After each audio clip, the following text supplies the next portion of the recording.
अब पहिला कति राम्रो थियो त कपाल, अहिले के भयो दिदी?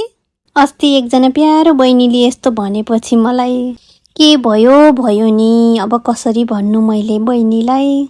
पहिलाको जस्तो कहाँ हुन्छ र सधैँ एकै नास। कुनै बेला थियो कि त्यो 2 रुपियाँ जाने त्यो सनसिल्क स्याम्पू र क्लिनिक प्लस स्याम्पूले मात्र नुहाउँदा पनि मेरो कपाल स्ट्रेट यति राम्रो बाक्लो लामो हुन्थ्यो कि। यो फोटोमा भएको कपाल चाहिँ मेरो 12 वर्ष अगाडिको हो क्या, एकदमै नेचुरल कपाल। नुहाइसकेपछि सर्लक्क कपाल छोड्यो हिँड्यो, कस्तो राम्रो थियो कि कपाल।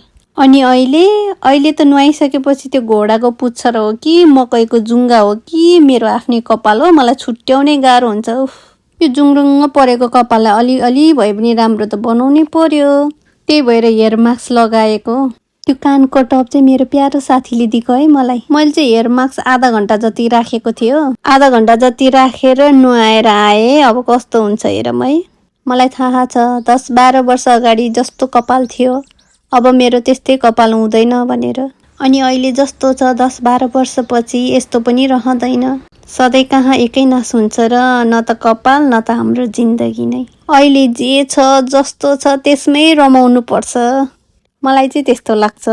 अहिलेको कुरा गर्नु पर्दा मलाई चाहिँ यो हेयर मास्क चाहिँ राम्रो लाग्यो। जुङरुङ्ग भएको कपाल अलिकति भएन राम्रो भएको छ। मान्छेलाई मात्र होइन कि कपाललाई पनि प्रोटिन भिटामिन अनेक थरी के चाहिन्छ अरे नि त, आजकल त्यस्तै भन्छन्।